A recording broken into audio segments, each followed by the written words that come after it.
751. Agad na nakipag-usap si Dexter kay Fortuna. Fortuna, ano ba itong spirit pill na ito? Agad na umikot si Dexter para makipag-usap kay Fortuno. Fortuno, kanino ba itong spirit pill na ito? Sa kanyang pagkabigo, hindi sinagot ni Fortuno ang kanyang tanong. Instead, inalis nito ang dugtungan nito at tinadtad ang spirit pill. Hayaan mo akong kainin. Huwag hayaan itong masira. Masusuka ito. Pagkatapos ng maikling sandali ng pag-aalinlangan, iniabot ni Dexter ang spirit pill kay Fortuno sa pag-asang makakaalala si Fortuno ng higit pang impormasyon sa pagkuha ng tableta. 2 o 3 kagat lang. Nilamon ni Fortuno ang spirit pill. Lahat ng o biglaang.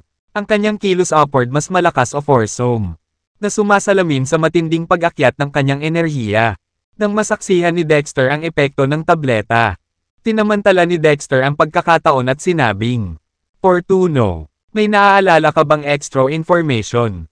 Saan nagmula ang spirit pill? Para kanino ito? Bert. Tumango lang si Fortuno bilang sagot. Walang imek si Dexter Woos. Nanahimik na lang ba ako bilang kapalit ng spirit pill? Gayunpaman, kung sino ang sumunod na nangyari ay nabigla si Dexter sa kaibuturan. Matapos ang dumighay, si Fortuno ay bumuga ng apoy. Ito ay malinaw na ang apoy ay walang ordinaryong apoy. Ang init mula sa apoy ay mas matindi kaysa sa normal na apoy. Kaya't ang temperatura sa silid ay tumaas sa halos 70 degrees Celsius. Napakainit ng Scorpos at ang iba ay sinunog ang kanilang mga sarili sa mismong lugar. Sa kabutihang palad, matagal nang nakuha ni Dexter Hod ang still physique, na pinayagan siyang makayanan ang matinding init ng hindi nasugatan. Noon lang, nag-gasp si Oso Day. Ang buto ng apoy. Ito ang binhi ng apoy. Ito ang magiging binhi ng nawawalang apoy. Ang buto ng apoy. Si Dexter ay immediately na nagsimulang makipag-ugnayan kay Fortuna. Fortuna, ano sa mundo ang spirit pill na ito? Sa kanyang pagkabigo, hindi sinagot ni Fortuna ang kanyang tanong. Pagkatapos, ibinuko nito ang panga at champad sa spirit pill. Lahat maatit, huwag ay lahat ito sa wasta. Magpapavaporize na. Matapos ang isang maikling sandali ng pag-aalinlangan, si Dexter ay nagbigay ng spirit pill kay Fortuna sa pag-asa na si Fortuna ay baabla na mag-recall ng mga impormasyon sa pagkain ng tableta. Sa 2 lang o 3 beats, Fortuna devoured the spirit pill. Lahat ng biglaan. Ang kanyang damaan or apparent more makapangyarihan at farsama, reflecting to intense surge ng kanyang energy. Sa pagkita ng tableta sa afak, si Dexter ay nagbigay ng pagkakataon at nagtanong, Fortuna, mayroon ka bang karagdagang impormasyon? Saan galing ang spirit pill coma? Para saan ito? Bert. Fortuna marali berpad sa rapli. Si Dexter ay randerad spoklas. Kakakuha ko lang ba ng silangka sa rat-urn para sa spirit pill?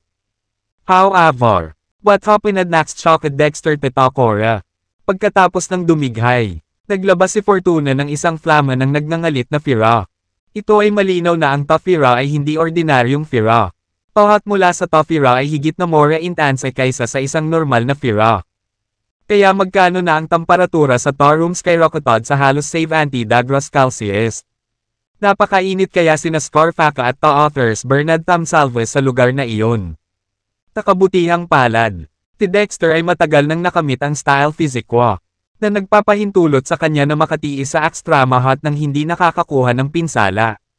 Basta, Osaday Gaspad, Tofira Saad. Ito ay Tofira Saad. Ito ay dapat bata na wala Fira Saad. Tofira Saad. Nabaling naman agad si Dexter kay Osaday. Osaday, paano mo malalaman na ang apoy na inilalabas ni Fortuna ay ang buto ng apoy? Nabaling naman agad si Dexter kay Osaday. Osaday, paano mo malalaman na ang apoy na inilalabas ni Fortuna ay ang buto ng apoy? Turo ni Osaday, tingnan mo ang armas na ginagawa mo. Walang pag-aaksaya ng segundo. Tiningnan ni Dexter ang divine weapon na ginagawa niya. Ang banal na sandata na kanyang pinapanday ay natigil sa mababang antas ng black level. Isang hakbang na lang ang layo mula sa pagiging isang high-grade na black level na sandata, na dapat pinuhin ng buto ng apoy. Habang tinitingnan ni Dexter ang banal na sandata sa sandaling iyon, napansin niya na bahagyang umabant ang banal na sandata at umaasenso pa rin ng napakabilis. Nag-advance na ito mula sa mababang antas ng Black level hanggang sa middle grade na Black level. Malaki ang posibilidad na umabant ito sa high grade Black level o maging sa ultra grade. Sobrang excited si Dexter. Ngayon lang, nang makahinga si Fortuna ng apoy. Isang maliit na bahagi ng apoy ang damapo sa banal na sandata.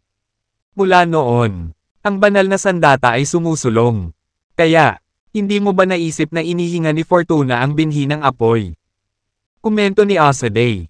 Ang buto ng apoy. Dapat itong binhi ng apoy. Excited na bulalas ni Dexter. Halika, banal na sandata.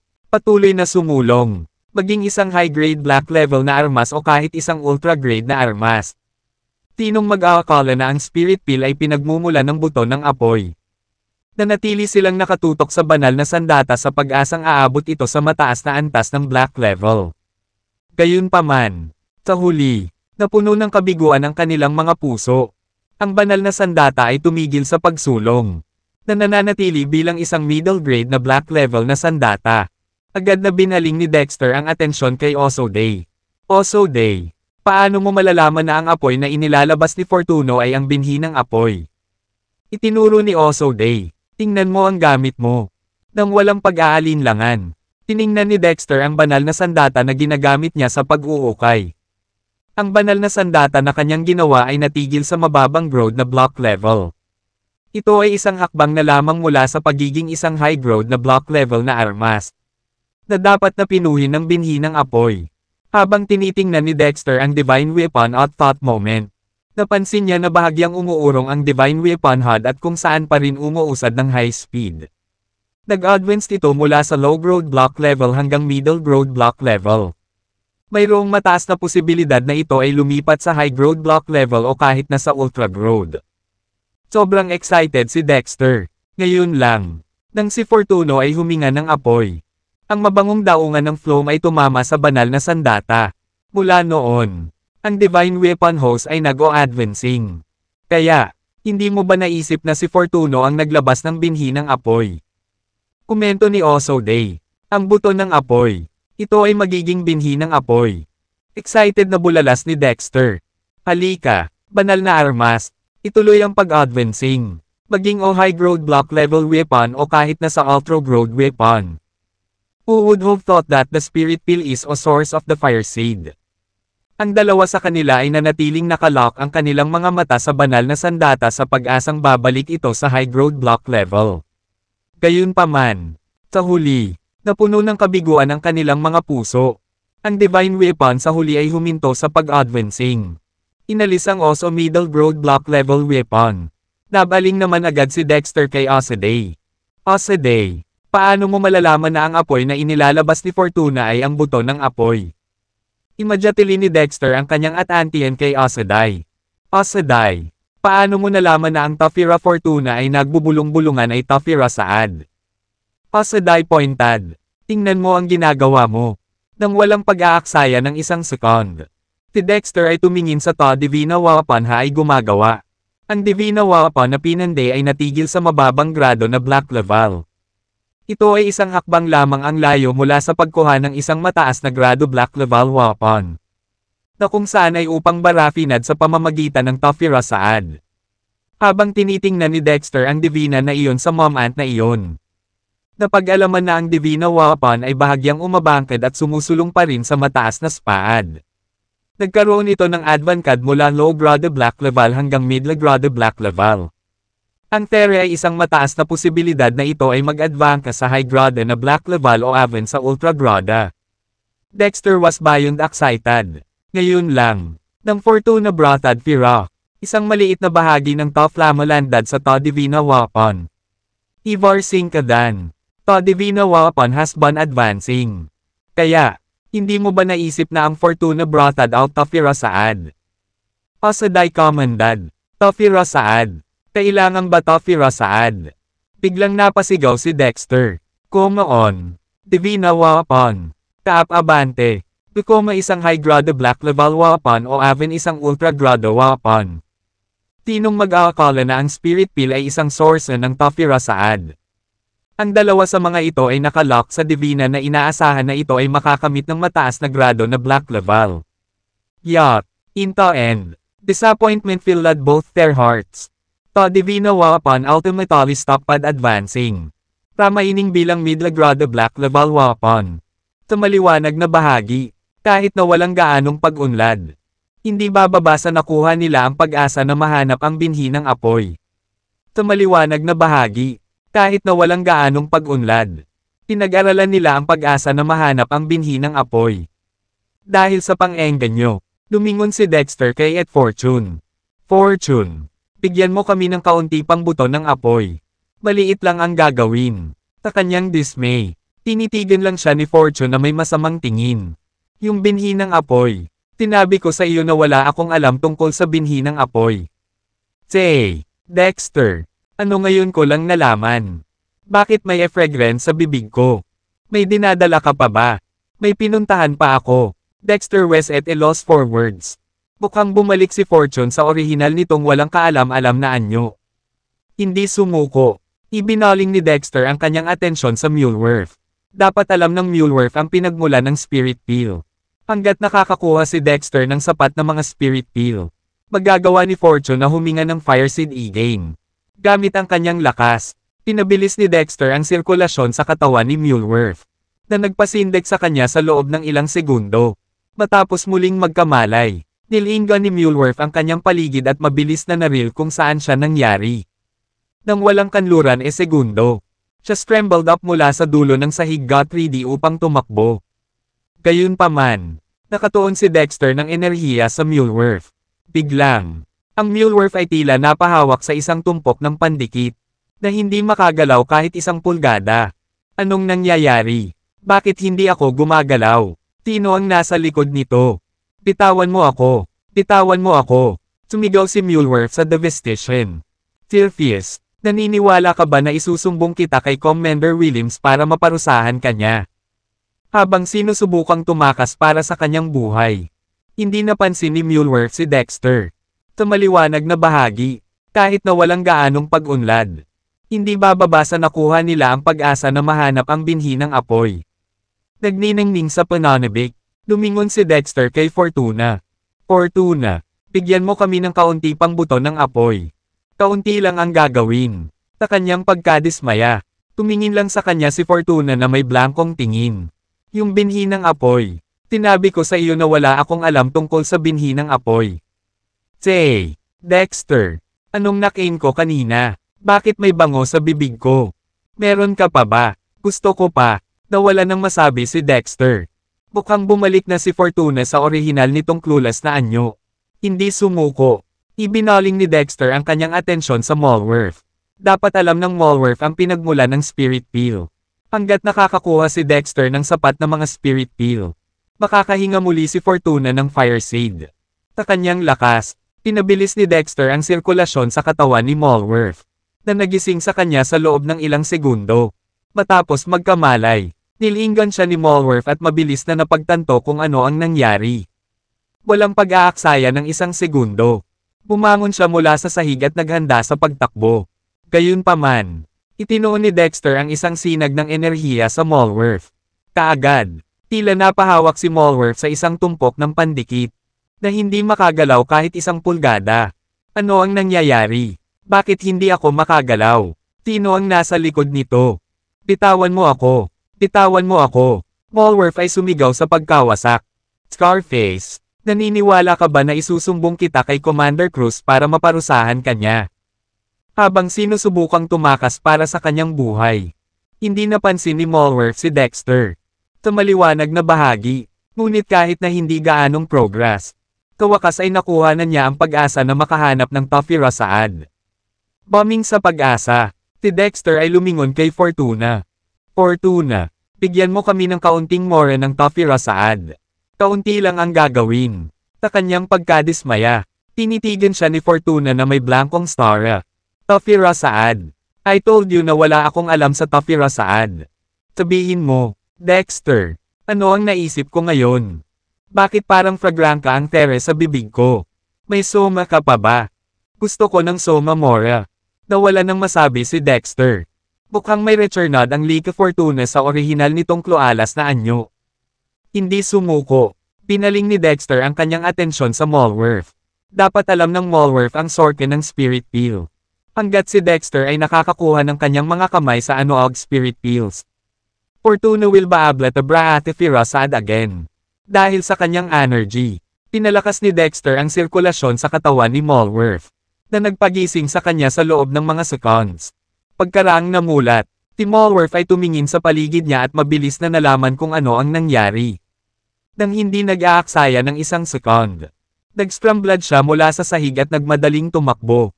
However, Dexter focused a beam of energy on Malworth. Agad, Malworth samadtaba na huli sa isang pila ng gloha. Unabla sa Mova 1 pulgada. Ano ang nangyayari? Bakit hindi ako makagalaw? Sino ang nagbida nito?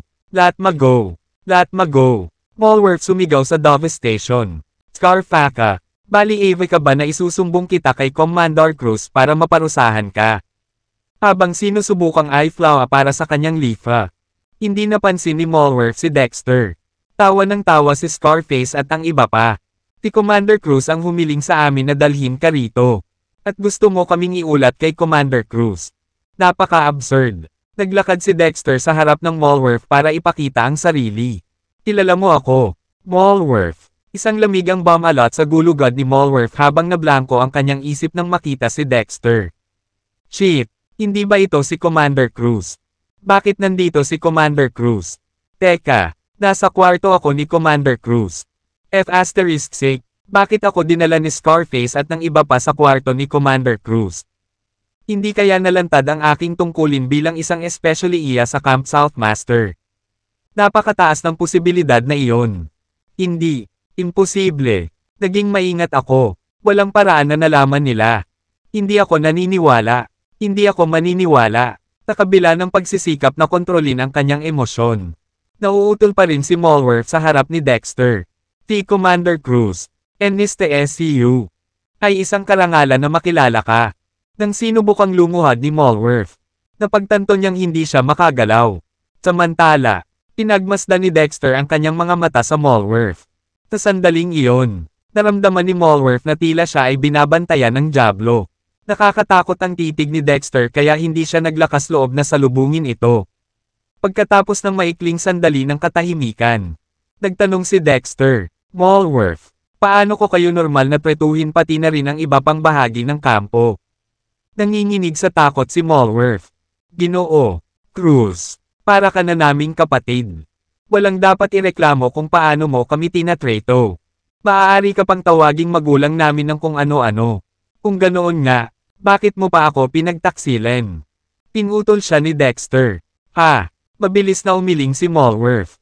Ginoo, Cruz, ikaw ba, hinihila mo ba ang pa ako? Ako, kailan pa kita pinagtaksilen? Palagi kitang tinitingala bilang aking idolo at inspirasyon. Hindi ko kayang maging loyal sa'yo. Paano kita nagawang ipagkanulo? Hindi nabigla sa pambabala, nagtanong si Dexter. Kanina ka pa nagtatrabaho sa Camp South Master. Hindi ba? Ibinalita mo ba ang aking sitwasyon dito sa Camp Master nang pumunta ka at binisita siya sa pagkakataong ito? Muli, umiling si Malworth. Ayaw aminin ang katotohanan. Ang pag-amin sa katotohanan ay nangangahulugan ng pagkawala ng kanyang ulo. Kung tutuusin, ang kanyang ginawa ay isang kasalanan na may parusang kamatayan. Hindi niya akalain na bibitawan siya ni Dexter. Napabuntong hininga si Dexter. Sige, Malworth. Alam ko kung ano ang iyong mga alalahanin. Sa totoo lang, ang iyong pangunawa sa Camp North at Camp South ay higit pa sa akin. Sa ngayon, kailangan ko talaga ng impormasyon patungkol sa Camp North at Camp South. Kung babalik ka ngayon ng bagong dahon at magiging tapat sa akin. Ipinapangako ko na hahayaan kong dumausdas ang pangyayaring ito. Sa katunayan, gagantimpalaan pa kita para sa intel. Pero kung hindi ka payag, well, kaya lang kitang parusahan bilang isang traidor. Sa kabila nito, patuloy itong itinanggi ni Malworth. Commander Cruz, ako, hindi ko alam kung ano ang sinasabi mo. Sa oras na iyon, ang anumang pahiwatig ng pasensya na natitira kay Dexter ay nawala sa manipis na hangin. Mabuti, dahil ipinipilit mong maging taksil. Hayaan na natin. Sa oras na iyon, ang anumang pahiwatig ng pasensya na natitira kay Dexter ay nawala sa manipis na hangin. Mabuti. Dahil pinilit mo ang pagiging taksil. Hayaan na natin. Dahil doon, ginamit ni Dexter ang kanyang lakas para ipakita ang ammo needle at itinutok ito sa katawan ni Malworth. Ang bawat ammo needle ay nagdulot ng iba't ibang antas ng sakit. Sa ikatlong karayom pa lamang. Hindi na ito kinaya ni Malworth. Ang kanyang mental na enerhiya ay ganap na nasira. Magsasalita ako. Sasabihin ko sa iyo ang lahat. Pakiusap. Maawa ka. Maawa ka. Commander Cruz. Kaagad. Naghari si Dexter sa kanyang lakas at pinakawalan si Malworth mula sa pagdurusa. Ipagpatuloy mo. Magsalita ka. Umubo at hinihingal si Malworth para mahabol ang kanyang hininga ng matagal bago itinigil ang sarili upang makapagsalita. Ako. Aaminin ko. Isa akong especially iya. Nagtatrabaho sa Camp South Master. Ay ito ay ang Camp South Master na nag-ayos para sa akin na pumunta dito at mangolekta ng impormasyon tungkol sa iyo. Malworth, gaano ka nakatagal nagtatrabaho ng palihim? Tanong ni Al, maingat na sumagot si Malworth. Ako, marahil noong mga 10 taong gulang ako. Isang beses, lumabas ako para hanapin ang Spirit Stone at inatake ako ng mga mababangas na hayop.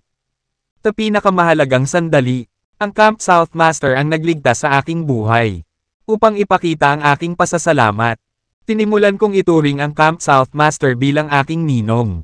Simula noon, nangongolekta ako ng intel para sa Camp South Master. Kung tapat ako, naniniwala ako na marami pang godson ang Camp South Master na tulad ko. Damn it, nagalit si Al, kaya ikaw ay isang especially iya mula noong ikaw ay 10. Hindi ka taka-taka na alam ng Camp South Master ang napakaraming sikreto ng distrito ng Centuria ng napakabilis. Ikaw kasi ang especially iya eh. Nang akmang hampasin ni Alp ang Malworth. Tinigilan siya ni Scarface. Seryoso ka, paano ka makakasagabal sa interogasyon ni Commander Cruz? Nagpatuloy si Dexter sa pagtatanong. Kung gayon, paano ang spirit pill? Binigyan ka ba ng Camp South Master niyan? Tumango si Malworth. Oo, binigay yan sa akin ng Camp South Master. Ang spirit pill na ito ay maaaring sumuporta sa paglilinang ng isang tao. At kung pinuhin ko ito, maaari akong maging isang legates. Habang nagsasalita siya, inilibot niya ang kanyang tingin sa buong lugar para hanapin ang spirit pill. Umaasa siyang ibabalik sa kanya ni Dexter ang tableta kung aaminin niya ang lahat. Nako, hindi niya ito mahanap kahit saan. Nahulaan niya siguro na pinino ito ni Dexter. Kaya nadismaya siya. Nagpatuloy si Dexter sa mga tanong niya. Ano ang iba pang gamit ng tabletang ito maliban sa pagbibigay ng suporta sa panahon ng paglilinang? Halimbawa, magagawa ba nitong pag-alab ang binhi ng apoy? Umiling si Malworth. Hindi ko alam ang ibang gamit nito. Kung tungkol sa pagniningas ng binhi ng apoy, wala pa akong narinig na binhi ng apoy. Saan nanggaling itong spirit pill? Gawa ba ito ng tao? O natural lang itong nilikha? Sumagot si Malworth. Ang spirit pill na ito ay talagang angkor ng primordial beasts. Napakahirap makuha ang iyong mga kamay sa isang spirit pill na tulad nito. Kinailangan kong magtrabaho sa Camp South Master sa loob ng maraming taon upang makuha ang isa sa mga ito. Hindi alam ni Scarface, Al, at ng iba pa na nag-e-exist ito dahil napakahalaga nito. Mula sa isang core ng isang primordial beast. Ungol ni Dexter. Sa madaling salita, hanggat nakapatay ako ng primordial beast, makakakuha ako ng spirit pill. Kapag nakakuha ako ng core, makukuha ko si Fortuna na pasiklab ang buto ng apoy at lumikha ng isang banal na sandata. Gamit ang banal na sandata, magagawa kong mag-cut sa espasyo at oras para iligtas si Lacey. Sigurado si Dexter na palapit siya ng palapit para iligtas si Lacey. Tinabi ni Malworth, sa teoryang, oo, ngunit ang mga primordial beast ay hindi ganoon kadaling patayin. Kahit ang Camp Masters ng Camp North at Camp South ay hindi kayang pumatay sa mga primordial beast. Sa palagay ko, kinuha ng Camp Masters ng Camp North at Camp South ang mga spirit pills na ito pagkatapos mamatay ang mga primordial beast dahil sa natural na dahilan. O, gaano kalakas ang mga primordial beast kung ikukumpara mo sila kay TS? Taglit itong pinag-isipan ni Malworth bago sumagot. Hindi ako sigurado. Si TS ay hindi kailanman nakipaglaban sa isang primordial na hayop.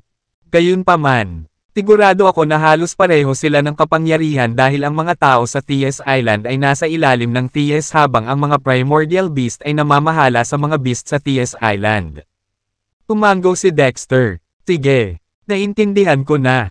Isa pa, si Centuria ay nakakuha ng maraming Heavenly Spirit Stones kamakailan. Ito ba ay gawain ng Camp South Master? Tumango si Dexter. Sige, naintindihan ko na. Isa pa, si Centuria ay nakakuha ng maraming Heavenly Spirit Stones kamakailan. Ito ba ay gawain ng Camp South Master?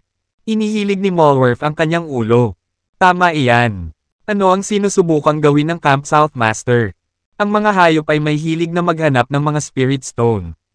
Kaya sinusubukan ng Camp South Master na akitin sila dito gamit ang mga Spirit Stone na iyon. Dapat matanto ng Camp South Master na ang mga hayop ay walang banta sa akin. Hindi ba parang bata ang mga kinikilos niya? Itinama siya ni Malworth sa pagsasabing. Na-misunderstood mo ito, Mr. Cruz. Inimok sila ng Camp South Master dito hindi para salakayin ka kundi para patayin mo sila. Oh, para patayin ko sila. Bakit?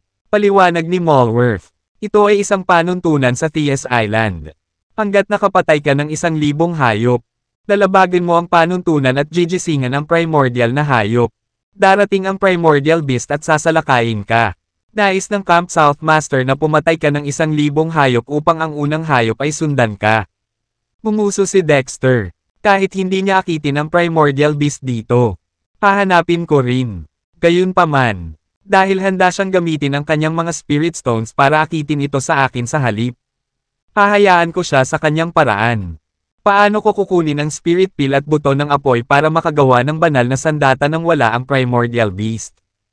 Ang primordial beast ay isang mahalagang bahagi ng pagliligtas ni Lacey. Nagulat si Malworth sa sagot ni Dexter. Seryoso ba si Commander Cruz? May kapangyarihan ba talaga siyang patayin ang primordial beast? Napabuntong hininga si Dexter. Ngunit ang Camp South Master ay masyadong mabagal. Mahigit 30 hayop na lang ang naakit niya sa ngayon. Magtatagal bago ako makapatay ng 1,000 hayop. Malworth, may gawain ako para sa iyo. Makumbinsi mo ang Camp South Master na magpadala ng mas maraming Heavenly Spirit Stones para maakit ang mas maraming hayop. Subukan na makakuha ng 1,000 hayop dito sa lalong madaling panahon upang gisingin ang Primordial Beast. Gagantimpalaan kita ng maayos para dito. Malworth Bing. Maraming salamat, Mr.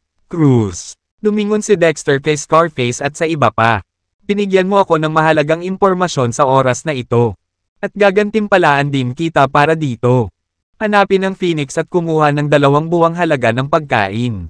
Kapag tumaas ka sa ranggo, bibigyan din kita ng gabay. Ano? Natuwa si Scarface at ang iba pa.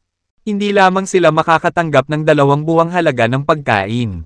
Ngunit sila rin ay tatanggap ng gabay sa paglilinang mula kay Dexter ng personal. Nakita ng lahat kung gaano kalakas si Dexter. Kahit na hindi nila alam kung mas malakas ba siya o hindi kay TS. Alam nilang tiyak na hindi siya mas mahina kaysa sa Camp Masters. Kung magagabayan niya sila habang tumataas sila sa ranggo, maaari pa nga silang tumaas ng 2 ranggo. Ito ay isang gantimpala na napakalaki. Si Scarface at ang iba ay patuloy na nagpasalamat sa kanya.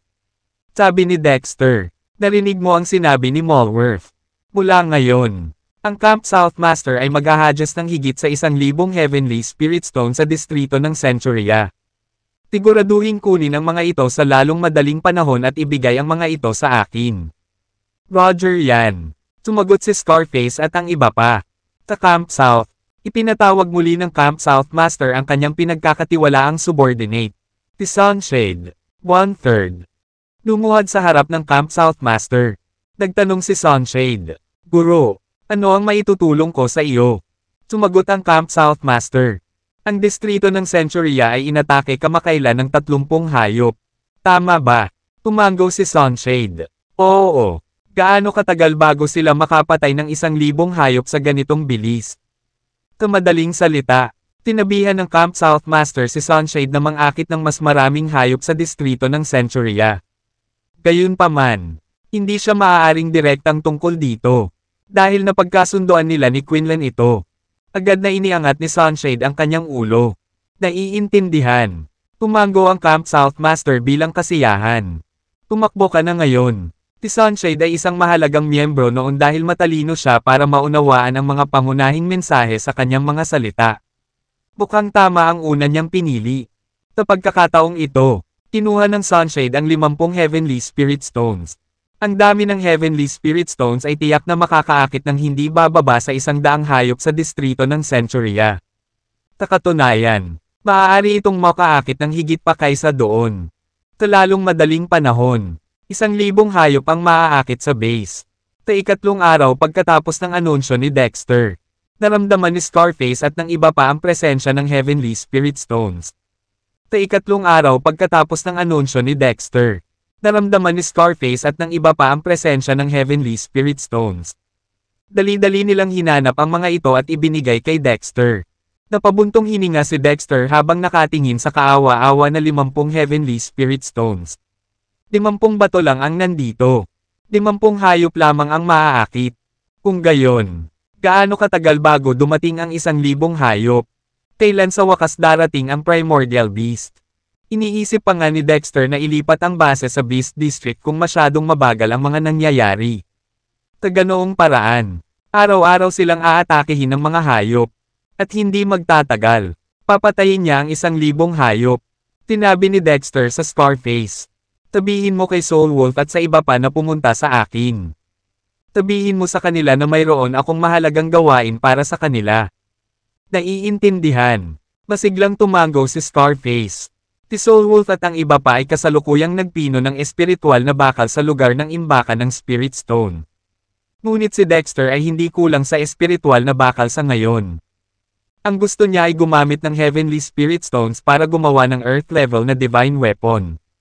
Nais niyang ipatawag ang Soul Wolf at ang iba pa upang pumatay ng mga hayop at sa halip ay panatilihin ang pagkakasunod-sunod sa base. Sa sandaling iyon, si Soul Wolf at ang iba pa ay buntong hininga at nakasimangot sa lugar ng imbakan ng Spirit Stone. Sila ay mga general, at dapat silang lumalaban sa mga larangan ng digmaan. Gayunpaman, inatasan sila na daliseyan ng espiritual na bakal. Damn this! Ito ay sobrang nakakainip. Si Soul Wolf ay nakatitiyak na siya ay maiinip hanggang mamatay. Sa kasamaang palad, hindi siya nang ahas na sumalungat sa utos ng Great Marshal. Habang siya ay nasa kalagitnaan ng pagbubulong-bulungan tungkol sa kanyang mga boring na araw. Dumating si Scarface at ilang iba pa. Magalang na sinabi ni Scarface sa kanya, "Mister, hinahanap ka ni Cruz at hiniling sa akin na puntahan kita." Nagningning ang mga mata ni Soul Wolf. At agad niyang itinabi sa tabi ang bakal na kanyang ginagawa. Talaga, haha, akala ko nakalimutan na ni Dexter ang little old me. Tama. Alam mo ba kung bakit ako tinatanong ni Dexter? Sumagot si Scarface. Tinabi niya na mayroon siyang mahalagang gawain para sa iyo. Oh. Lalong natuwa si Soul Wolf nang marinig iyon. Basta may task sa akin. Kawakas ay iiwan ko na itong mapurol at paulit-ulit na gawain. Ang Killer Wolf, Ares, at ang iba pa ay naging balisa dahil doon. Dali-dali nilang tinanong si Scarface. Scarface, tinabi ba ni Dexter na Soul Wolf lang ang hinihiling niya? Magandang balita ang naghihintay sa kanila. Dahil sabi ni Scarface, Mister, hiniling ni Cruz para sa iyo ang lahat. Hooray! Tuwang-tuwa ang mga general na parang mga bata. Agad silang tumakbo papunta sa bahay ni Dexter. Ang Northern King, Southern King, at ilang iba pa, na nagtatrabaho din sa pagdadalisay ng espiritual na bakal, ay nalilito. Ano ang problema nila? Hindi ba pwedeng dito na lang sila magtrabaho ng matiwasay? Hindi ba't lahat tayo ay lumalaban para kumita? Dapat ba silang gumawa ng mga gawain at manatili sa malayo sa kanilang pamilya? Kung nababasa ni Soul Wolf ang kanilang isipan, sasagutin niya sana ng, hindi mauunawaan ng mga ordinaryong tao ang ambisyon ng isang taong nakalaan para sa mga dakilang bagay. Hindi nagtagal. Tuwang-tuwa na pumasok si Soul Wolf at ang iba pa sa bahay ni Dexter. Dexter, naalala mo na rin kami. Sabihin sa amin kung anong gawain ang mayroon ka para sa amin. Mag-aaway ba tayo? Ang nag-iisang lobo ay talagang isang baliw sa labanan. Tumango si Dexter bilang tugon. Kaagad, sumikat si Soul Wolf at hinimas ang kanyang mga kamay. Sino ba ang dapat nating bugbugin? Dexter, Camp South Master ba ito o Camp North Master? Hindi tao. Bubugbugin mo ang mga hayop. Mga hayop, nagtanong si Soul Wolf. Yung mga lumusab sa ating base kamakailan. Oo, kung tama ang hula ko. May mga 50 halimaw ang umaatake ngayong gabi. Ipapaubaya ko na sila sa iyo. Sigurado. Tagot ni Soul Wolf. Hinarap ni Dexter ang naunang 2 alon ng pag-atake mula sa mga hayop dati. Kaya wala sa kanila ang kailangang gumawa ng anuman. Nagalit sila tungkol sa nawalang pagkakataon. At bahagyang nagdamdam sila tungkol dito. Sa wakas, bumalik ang pagkakataon. Paanong hindi nila ito pahalagahan? Sabi ni Soul Wolf kay Dexter. Hayaan mo na kami, Dexter. Lalabanan natin ang mga halimaw na iyon kahit na 5,000 ang dumating sa halip na 50. Halika na, boys. Kami ay magbabantay sa pader ng lungsod. Papatayin natin lahat ng huli sa kanila ngayon. Patayin silang lahat. Dumating ang dumadagandong na boses ng iba. Habang papunta sa dingding. Tinabi ni Soul Wolf kay Killer Wolf at sa iba pa. Lahat na tayo ngayon ay mga ultimate class warrior. Tama ba? Tumango naman sila bilang tugon. Hindi mo ba naisip na sobra-sobra na para sa ating lahat na ultimate class warriors na lumaban sa 50 hayop lamang? Tumango naman sila bilang tugon. Hindi mo ba naisip na sobra-sobra na para sa ating lahat na ultimate class warriors na lumaban sa 50 hayop lamang? Sumang-ayon si Killer Wolf sa kanya. Tama ka, ang isang ultimate class warrior ay higit pa sa sapat para harapin ang 50 hayop. So, ano ang tungkol dito? Ako na mismo ang haharap sa kanila. At ang iba sa inyo ay makakabalik na. Agad namang tumutol si Ares. No way. Parang ilang taon bago dumating ang pagkakataong ito. Paano namin hahayaan na kunin mo sila mag-isa? Tagot ni Soul Wolf. Ako ang pinakamatagal na nagtatrabaho kay Dexter. Ako dapat ang yumako sa responsibilidad na ito. Ang iilan sa kanila ay nagpatuloy sa pagtatalo. Sapagkat walang gustong sumuko. Sa huli, nagpasya silang bantayan ang Soul Wolf sa pangunahing pasukan. Habang ang iba ay binantayan ang natitirang 3 pasukan. Siyempre, may isa pang kondisyon sa kasunduan, ang iba ay kailangang humalili sa pagbabantay sa pangunahing pasukan kung muling aatake ang mga hayop. May kung ano sa kanilang isipan ang nagsabi sa kanila na parami ng parami ang mga halimaw na aatake sa kanila sa malapit na hinaharap.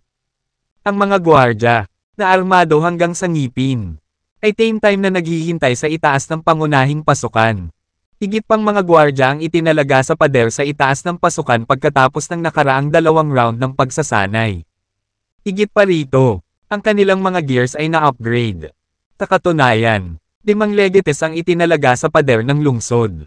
Nang makita ng kapitan ng mga gwardya ang Soul Wolf sa pader ng lungsod, tumakbo siya palapit at binati. Master Soul Wolf, nandito ka na. Mangyaring umupo, mga lalaki. Ihanda ang tsaa para sa Master Soul Wolf. Gayunpaman, minawagayway ni Soul Wolf ang kanyang kamay at sinabing, hindi na kailangan iyon. Ikaw at ang iba pang mga gwardya ay makakaalis na. Ha? Napatulala ang kapitan ng mga gwardya sa narinig. Master Soul Wolf, ano? Ano ang sinabi mo? Did you just ask us to leave? Tumango si Soul Wolf. Tama iyan. Hinihiling kong tumayo ka na. Natigilan ng kapitan ng mga gwardya. Master Soul Wolf, pinagbibiro mo siguro kami. Kasalukuyan tayong nasa panganib. At maaaring salakayin tayo ng hukbo ng mga hayop anumang oras. Ilalagay nila sa panganib ang 10,000 buhay sa base. Papabayaan natin ang kanilang kaligtasan sa pamamagitan ng pag-alis. Paano natin magagawa iyon? Ayos lang. Ako na mismo ang magbabantay sa pasukan na ito. Panatag sa kanya ni Soul Wolf. Nako, umiling ang kapitan ng mga gwardya. Paumanhin. Master Soul Wolf, ngunit hindi ko magagawa iyon. Alam niyang kayang bantayan ni Dexter ang pasukan ng mag-isa. Ngunit ang Soul Wolf ay nasasakupan lamang ni Dexter. Hindi siya naniniwala na ang Soul Wolf ay maaaring kasing lakas ni Dexter. Kung talagang ganoon kalakas ang Soul Wolf, hindi niya maisip kung gaano kalakas si Dexter noon. Baka may kakayahan pa siyang sirain ang mga planeta. Naiinip na si Soul Wolf. Hoy, bakit ang sanggit mo? Tinutulungan kita sa iyong trabaho. Ngunit napakawalang halaga mo. Mayroon ka bang maluwag na tornilyo? Ang kapitan ng mga gwardya ay patuloy na iginiit. Kailangan kong maging responsable para sa mga buhay sa base.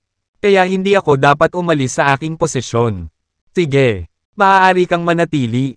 Ngunit walang sino man sa inyo ang pinapayagang mamagitan kapag dumating ang mga halimaw.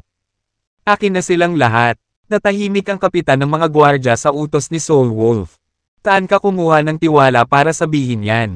Samantala, ang parehong eksena ay nangyayari sa 3 pang pader ng lungsod. Ang Killer Wolf at ang iba pa ay nag-uutos sa mga gwardya na huwag makialam ng sumalakay ang mga halimaw. Walang paraan na hahayaan ko kayong lahat na nakawin ang aking pagkakataon na makapag-ehersisyo. Ang pagkilos ng pagpatay sa 50 hayop ay, higit sa lahat, isang ehersisyo para sa Killer Wolf at sa iba pa. Kahit na ang mga bantay sa pader ng lungsod ay nalilito. Wala silang sinabi. Sigurado sila na ang Killer Wolf at ang iba pa ay hihingi ng tulong kapag nalaman nila kung gaano kabangges ang mga hayop. Magiging magandang ideya para sa kanila na malaman mismo kung gaano kahirap makipaglaban sa mga hayop. Boom! Boom! Tumunog ang kulog sa di kalayuan. Ngunit tuloy-tuloy ang mga ito at palapit ng palapit sa base. Pagkatapos ay nagsimulang yumanig ang mga pader ng lungsod. Sumigaw ang kapitan ng mga gwardya sa pangunahing pasukan. Mga halimaw. Ang mga hayop ay umaatake. Lahat. Maghanda para sa labanan. Ano? Lahat ay nataranta. Nandito ang mga halimaw. Ilang halimaw ang mayroon sa oras na ito. Dumadagandong ang mga yapik nila. Mayroong hindi bababa sa 2 hanggang 3 beses na mas maraming mga hayop dito kaysa sa nakaraang alon. Ano? Lahat ay nataranta. Nandito ang mga halimaw. Ilang halimaw ang mayroon sa oras na ito. Dumadagandong ang mga yapik nila. Mayroong hindi bababa sa 2 hanggang 3 beses na mas maraming mga hayop dito kaysa sa nakaraang alon. Sa wakas, ang grupo ng mga hayop ay mas malapit, at ang pagyanig ng mga pader ng lungsod ay mas matindi. Sa katunayan, isang malaking bitek ang lumitaw sa lupa na parang isang lindol. Ang mga halimaw ay nagmamadali patungo sa kanila na parang lava na umaapaw mula sa isang bulkan. Isa itong tanawin na maglalagay ng takot sa mga nakakita. Mayroong hindi bababa sa 100 hayop sa grupo. At sila ay mas mabangis kaysa sa mga naunang alon. Ang magkabilang panig ay hindi pa nagpalitan ng suntok. At hindi pa sila magkaharap. Ngunit ang mga tao ay nagsisimula ng matakot sa labanan. Paano natin sila lalabanan? Paano tayo mananalo dito? Pinipigilan ng takot sa kanyang puso. Pinilit ng kapitan ng mga gwardya ang kanyang sarili na magmukhang kalmado habang siya ay sumigaw. Mga mamamana, umanda kayo. Mabilis na itinaas ng mga mamamana ang kanilang mga busog at sumugod sa mga gilid ng mga pader upang magpaputok ng kanilang mga palaso. Sa sandaling iyon, isang figure ang tumalon mula sa dingding at lumipad patungo sa mga hayop. Lahat ng mga bantay sa dingding ay natulala dahil doon. What the hell? Tinong tumalon lang sa pader. Kahit na makaligtas siya sa pagtalon sa taas na ito. Dudurugin siya ng mga hayop. Nang tingnang mabuti ng lahat. Nabigla silang napagtanto na ang kabilang partido ay Soul Wolf. Sumigaw pa nga ang Soul Wolf sa lahat. Walang sino man ang pinahihintulutang salakayin ang mga hayop ng walang utos ko. Akin sila, kaya walang nakikialam. Tinitigan ng mga mamamana ang kapitan ng mga gwardya na may kaguluhang ekspresyon. Bilang tugon, huminga ng malalim ang kapitan at sinabing, "Wag na, huwag kang makialam sa ngayon. Tingnan natin kung paano ito mangyayari." Itinoon muli ng lahat ang kanilang atensyon sa Soul Wolf. Panay ang bagsak niya sa lupa.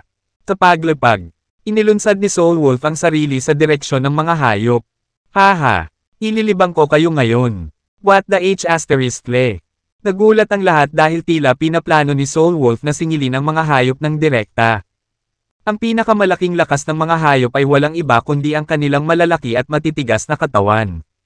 Kung ihahambing ang mga tao at hayop, ang pinakanatatanging kahinaan ng una ay ang kanilang marupok na pangangatawan. Ang pagtatalo ng kahinaan ng isa laban sa lakas ng iba ay walang alinlangan na isang recipe para sa sakuna. Pawisan ang mga palad ng mga mamamana habang inihahanda nila ang kanilang mga sarili sa pagpapaputok ng kanilang mga palaso anumang oras upang tulungan ang Soul Wolf. Ang pinuno ng mga hayop ay isang napakalaking at maskuladong rhinoceros. Nagkawatak-watik ang mga bato. Nalaglag ang mga puno. At yumanig at nabasag ang lupa saan man ito dumaan. Tinutukan ng Soul Wolf ang mga rhinoceros. Boom! Sa ilalim ng mapupungay na tingin ng mga tao. Nagbanggaan ang Soul Wolf at ang mga rhinocero. Nang ipagpalagay ng lahat na ang Soul Wolf ay madudurog sa laman.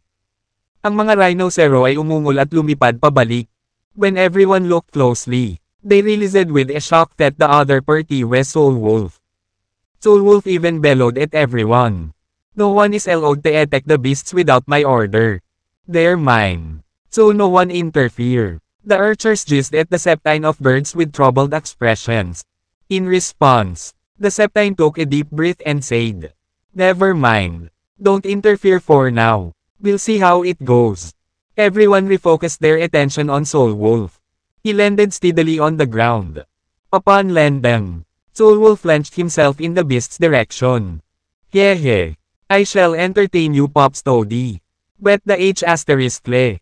Everyone was shocked as it appeared Soul Wolf was planning to charge the beast's head-on. The beast's greatest strength was none other than their massive and tough bodies. When comparing men and beasts, the former's most distinctive weakness was their fragile physique. Pitting one's weakness against their strength was undoubtedly a recipe for disaster. The archers felt stern sweaty as they prepared themselves to fire their arrows at any time to assist Soul Wolf. The leader of the beasts was a massive and muscular rhinoceros. Rocks disintegrated, trees fell, and the earth shook and cracked wherever it passed. Soul Wolf targeted the rhinoceros. Boom! Under the crowd's watchful gazes, Soul Wolf and the rhinoceros collided.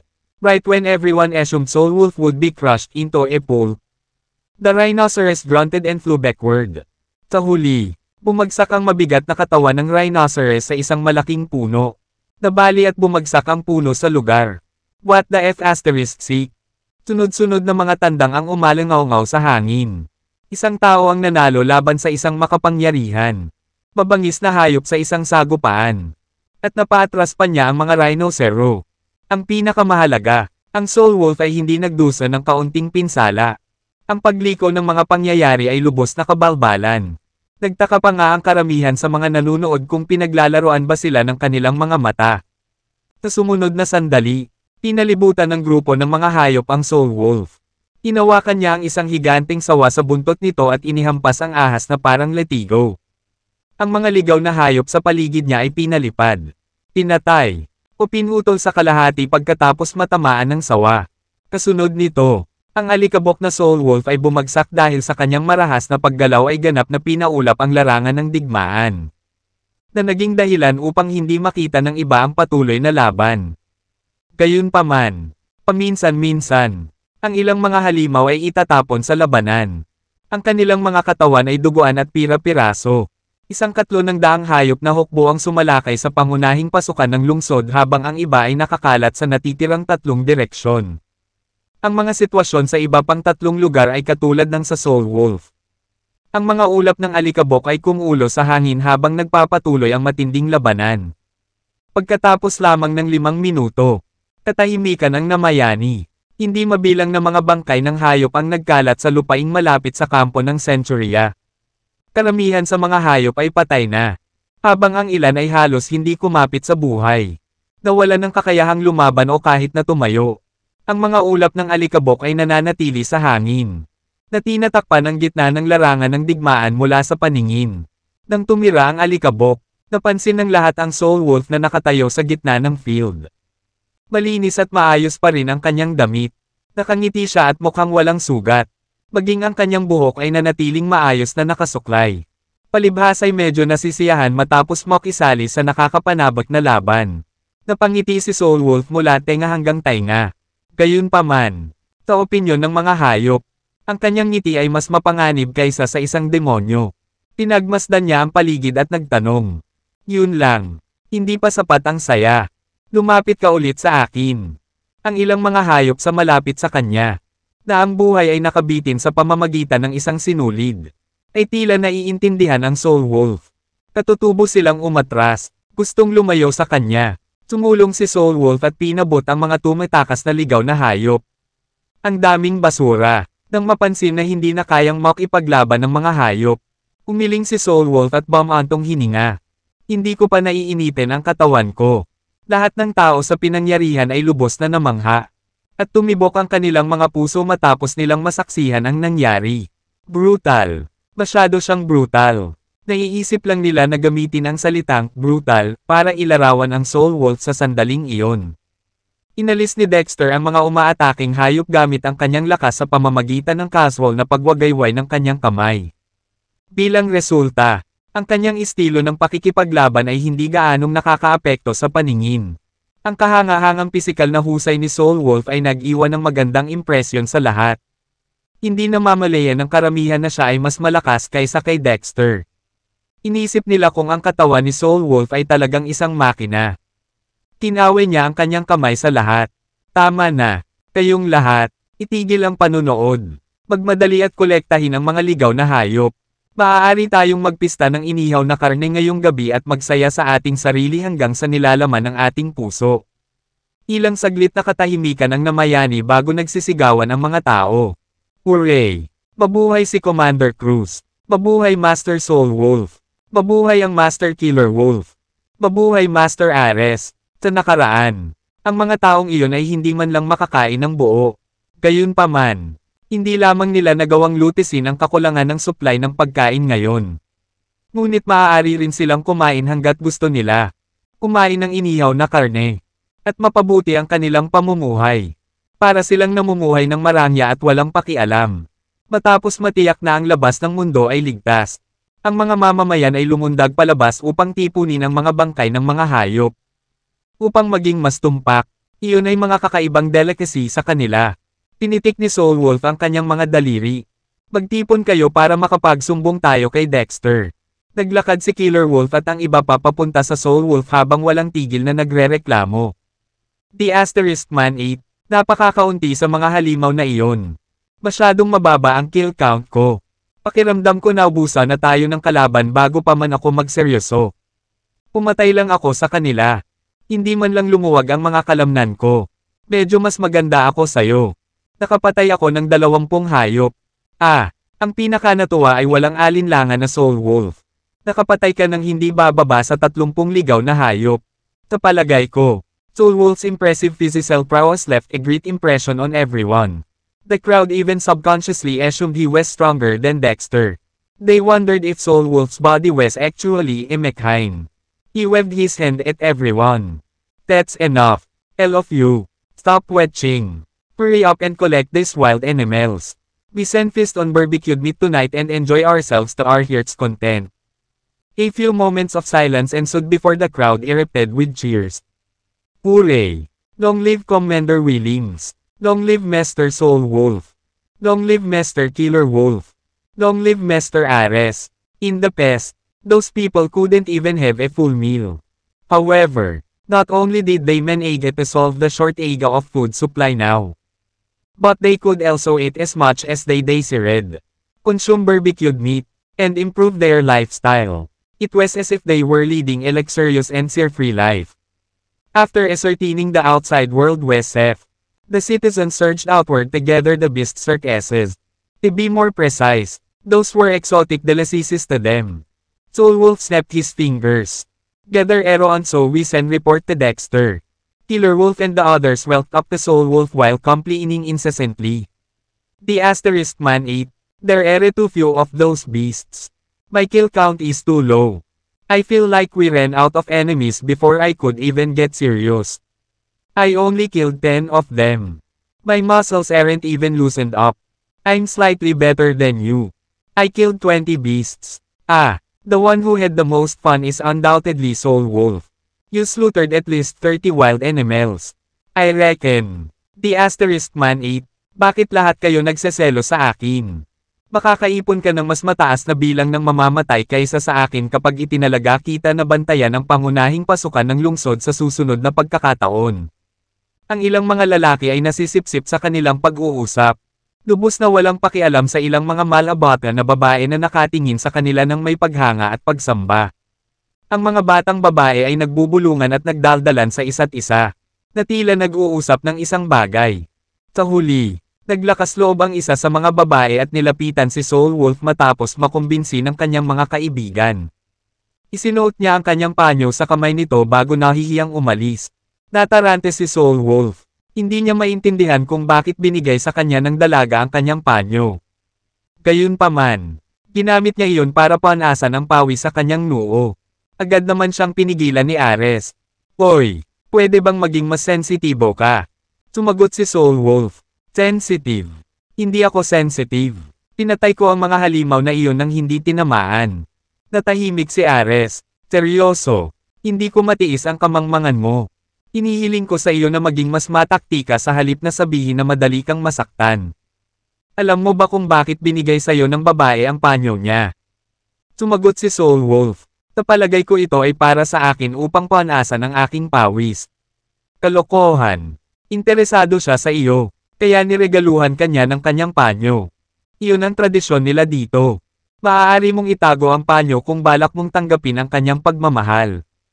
Kung hindi, dapat mong itapon ito. Sa palagay ko, hindi ka na ba mabata, kaya dapat mong simulan ang pag-iisip ng iyong kasal. Kung gaano ka kakapal, dapat mong isaalang-alang ang iyong sarili na maswerte na nakahanap ng babaeng magkakagusto sa iyo. Sumama ang Killer Wolf at ang iba pa. Magsama-sama kayo. Magsama. Namula si Soul Wolf. Ako ay isang matangkad na lalaki. Kailan ko ba naabala ang sarili ko sa mga bagay na may kinalaman sa pag-ibig? Sa amin, paiyahiya at bawal ang pag-ibig. Tinawian niya ang kamay at itinapon ang panyo. Ang isang kilalang tao ay dapat magkaroon ng mga dakilang ambisyon at gugulin ang kanyang mga araw sa pagsakop sa mga larangan ng digmaan. Paano ko pahihintulutan ang isang romantikong relasyon sa isang babae na hadlangan ang aking pag-unlad sa buhay? Hindi ko kailangan itong panyo. Tara na, kailangan naming bumalik ng mabilis para gawin ang aming ulat. Tinangka ni Killer Wolf at ng iba pa na baguhin ang isip ni Soul Wolf na kunin ang panyo. Ngunit ang huli ay masyadong matigas ang ulo at kusang makinig sa kanila. Taos-pusong pinayuhan ni Ares si Soul Wolf na pag-isipang mabuti ang bagay na iyon. Dahil maaaring manatiling walang asawa ang huli sa natitirang bahagi ng kanyang buhay kung palalampasan niya ang ginintoang pagkakataon. Gayunpaman, nanatiling hindi nabigla ang Soul Wolf. Umalis ng walang pagpipilian. Ang lahat ay tumigil sa paghikayat sa Soul Wolf dahil ang pagbabalik upang mag-ulat sa Great Marshal ay nauna. Si Soul Wolf ay nagkunwaring nakasunod sa grupo nang hindi sinasadya. Nang hindi siya pinapansin ng iba. Inabot niya ang likod niya at nagpakawala ng lakas para kunin ang panyo na itinapon niya. Sa tingin ko dapat kong itago itong panyo. Masama kung mananatili akong single forever. Ako ay isang may kakayahang tao na may mahusay na mga gene. Kaya dapat akong magbigay ng tagapagmana sa aking pamilya. Kung hindi, gagawa ako ng mali sa Eurasia at madidismaya ang Great Marshal para sa labis na pagsisikap sa pag-aalaga sa akin. Ang grupo ay dumating sa lugar ng Great Marshal kaagad pagkatapos. Sabi ni Soul Wolf, nakuha mo lahat, Dexter. Ngunit iniisip ko pa rin na sobra-sobra ang pagpapakilo sa ating lahat. Gusto ko pa, tawagan mo kami para sa susunod na pamamaril. Tinabi ni Dexter, kung gusto mo ng higit pa, maaari kang palaging manghuli sa Beast District. 2/3. Nang marinig iyon ng iba ay nagningning ang kanilang mga mata.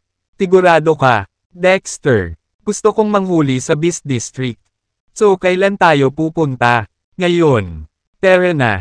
Hindi na ako makapaghintay. Nako, papatayin ko silang lahat. Ito ay magiging isang masaganang paglalakbay. Dexter uttered. Sabihin mo gusto kong ilipat ang base natin sa Beast District. Ano sa tingin nyo lahat dyan? Ano? Lahat ay nabigla sa kanyang mga sinabi. Tapalagay ko ay isang magandang ideya iyon. Buong araw. Araw-araw. Ano ang dapat ireklamo? Tinasabi ko na iyon ay isang henyo na ideya. Umalis na tayo ngayon din. Umiling si Dexter. Hindi walang plano. Kailangan nating ilista ang lahat ng mga potensyal na panganib at bumuo ng isang plano upang harapin ang bawat isa sa kanila. Kahit na kaya nating protektahan ang ating sarili. Ang mga hayop ay makakarating pa rin sa mga sibilyan. The group seemed to greet Marshall's please soon after. Soul Wolf said, "Got him L. Dexter. But I still think it was overkill to mobilize all of us. I went more. Tell us for the next hunt." Dexter said, "If you went more, you can always hunt in the Beast District." When the rest heard that, their eyes shone. "You sure, Dexter? I'd love to hunt in the Beast District. So when are we going?" "Now. Come on. I sent with. Oh, I am so going to kill them all. It's going to be a bountiful trip. Dexter uttered. Say I went to move our beast to the Beast District. But do you all think of that? But, everyone was whipped into a frenzy at his words. He thinks that's a great idea. Beat all day. Every day. What's there to complain about? I say that's a genius idea. Let's move out right now. Dexter shook his head. Not without a plan. We need to list out all potential hazards and come up with a plan to deal with each and every one of them. Even if we can protect ourselves, the beasts can still get to the civilians. Tumango si Soul Wolf. Totoo, sabi ni Dexter. Ipatawag ang Northern King at Southern King. Mas kilala nila si TS kaysa sa amin. Isasaalang-alang natin ang kanilang mga opinyon. Pupunta ako. Si Soul Wolf ay bumangon at mabilis na nawala sa paningin. Makalipas ang 30 segundo, bumalik si Soul Wolf. Hawak ang isang lalaki sa bawat kamay na parang mga kuting. Ang mga lalaking ito ay walang iba kundi ang mga dating nangungunang aso ng Legends. Northern King at Southern King. Gayunpaman, tila ay hindi hihigit sa mga mahina sa presensya ni Soul Wolf. Isang katotohanan na nagpahiya sa kanila ng walang katapusan. Nasa kalagitnaan sila ng pagpipino ng espiritual na bakal ng ang Soul Wolf ay lumabas sa kung saan at inalis sila ng walang kabuluhan. Galit na galit, tinubukan nilang lumaban. Ngunit sa kanilang galit, wala silang magawa sa harap ng lakas ni Soul Wolf. At kaya, dinala sila pabalik kay Dexter. Walang paraan para labanan nila ang Soul Wolf. Ang katotohanan iyon ay tumama sa kanila ng husto. Dati sila ay parang mga hari. Ngunit ngayon ay hindi na nila nailigtas ang sarili nilang dignidad. Nakakahiya. Pagkalapag nila, lumuhad sila. Pinabati ka ng iyong mga lingkod. Guro, tumango si Dexter. Nais kong ilipat ang aming base sa Beast District. Anong sabi niyong dalawa? Ano? Hindi makapaniwalang nakatingin kay Dexter si Northern King at Southern King. Akala nila may naririnig sila. Mr. Cruz, sigurado ka ba? Gusto mong ilipat ang buong base sa Beast District? Tumango si Dexter. Tama iyan. Parehong Northern King at Southern King ay umiling. Ill-advised iyan. Sir, please, kailangan mong pag-isipang muli. Lahat tama. Dahilan. Tanong ni Dexter. Tinabi ng Southern King. Kailangan pa ba niyan? Ang Beast District ay tahanan ng mga hayop. Territorial sila, at hindi basta-basta ang ibig kong sabihin. Kung aapakan natin ang kanilang lupain, sasalakayin nila tayo, at hindi lamang ang anumang mahihinang hayop. Magkakaroon ng malalakas na halimaw na dumarating sa pulutong.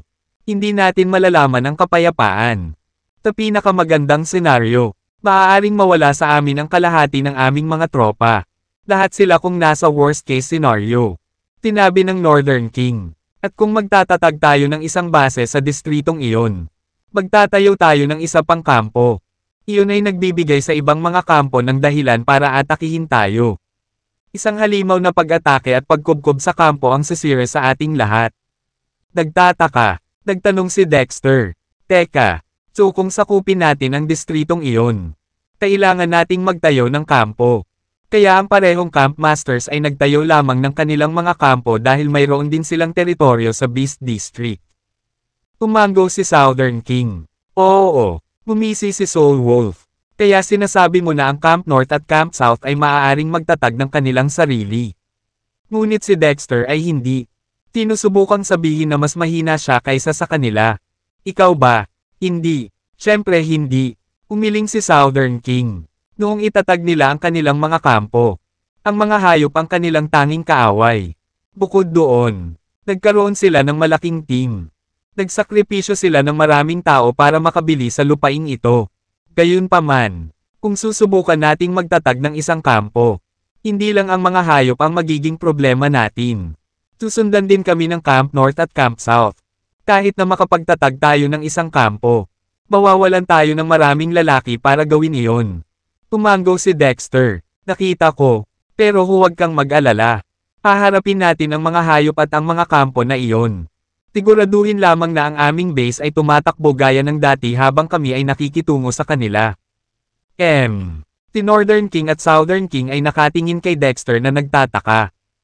Sa tingin niya siya at ang kanyang mga tauhan lamang ay sapat na upang magtatag ng isang kampo. Ang ibang mga kampo ay kailangang magbayad ng dugo para lamang maitatag ang kanilang mga sarili. 8,000 sa mahigit 10,000 elite ang namatay noon. Karamihan sa mga naiwan ay namatay sa gutom dahil hindi nila kayang pangalagaan ang kanilang sarili. Curious. Dexter asked, "Wait, so if we take over that district, we'll have to establish a SEMP." Kaya't ang dalawang SEMP master ay nagtayo lamang ng kanilang mga SEMP dahil sila rin ay nagtataglay ng isang teritoryo sa Beast District. Tumango si Southern King. Oo, bumisi si Soul Wolf. Kaya sinasabi mo na ang SEMP North and SEMP South ay nagtatag ng kanilang mga sarili. Ngunit si Dexter ay hindi. Trying to say he's weaker than them. Ikaw ba? No. Of course not. Southern King shook his head. Back when they established their SEMPs, the beasts were their only enemies. Besides that, they had a big team. They sacrificed a lot of people to gain purchase in this land. However, if we try to establish a SEMP, the beasts won't be our only problem.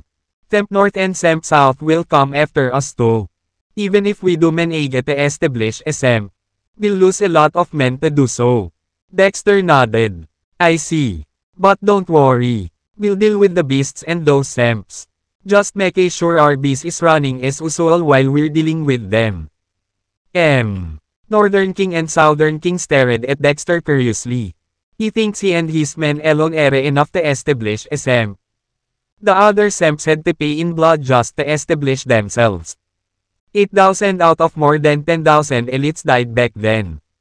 Most of those that remained eventually starved to death as they weren't able to fend for themselves. Tinabi ng Northern King, Mr. Cruz, bakit mo ipinipilit na lumipat sa Beast District? Maayos naman ang ginagawa namin. Umiling si Dexter. Ang kanilang buhay ay maaaring mukhang mapayapa. Ngunit iyon ay sa ibabaw lamang. Sa lahat ng oras na ito, may pinag-isipan ang Camp Masters. At isinusulong din ni Dexter ang kanyang plano. Hindi niya alam kung maaaring napansin ni Theus at sinusubukang isabotahe sila. Mas gugustuhin niyang maagang umatake kaysa maghintay sa katahimikan. Hindi banggitin na kailangan din niyang pumatay ng 1,000 hayop. Sa halip na sagutin ang Northern King. Tinabi niya, nakapagdesisyon na ako. Sabihin sa lahat na lilipat na tayo sa lalong madaling panahon. At sabihin sa Malworth na makita ako. Dahil nakapagdesisyon na si Dexter. Tumigil si Southern King at Northern King sa dissuading sa kanya. Pagkatapos ay sinabi nila kay Malworth na gusto siyang makita ni Dexter. Medyo nalitaw si Malworth at tinanong si Southern King. Sir, bakit biglang tumawag si Mr. Cruz? Umiling si Southern King. Baka kailangan na nating lumipat. Ilipat, nagtataka, nagtanong si Malworth. Pero bakit? Akala ko maganda dito. Tinabi ng Southern King. Sino ang nakakaalam kung ano ang iniisip ni Mr. Cruz? Alam mo ba kung saan tayo lilipat? Sa Beast District. Halos mapasigaw si Malworth nang marinig iyon. Ang Beast District. Death sentence na yan. Ngunit ano ang kinalaman nito sa pagpapatawag ni Mr. Cruz? Nang may kaba, lumapit si Malworth sa tirahan ni Dexter. Lumuhad siya sa harap ni Dexter. At sinabi ni Dexter, may kailangan akong gawin para sa akin. Malworth, syempre, Mr. Cruz. Gagawin ko ang lahat para sa iyo. Lilipat tayo sa Beast District. Kailangan kong ihatid mo ang balitang ito sa Camp South Master. Kahit na alam niyang lilipat sila sa Beast District. Nagulat pa rin si Malworth sa kumpirmasyon ng balita. Sir, kung pwede lang. May sasabihin sana ako. Kung iniisip mong pigilan ako, iligtas mo ang iyong hininga. Gusto ni Malworth na umiyak at tumawa ng sabay. Nakikita ko, tapos wala na akong ibang masabi. Ngunit Mr. Cruz, bakit gusto mong sabihin ko ito sa Camp South Master? Sa tingin ko, dapat nating ilihim ito hanggat maaari. Tanong ni Dexter, kung ikaw ang Camp South Master, gusto mo bang lumipat tayo sa Beast District?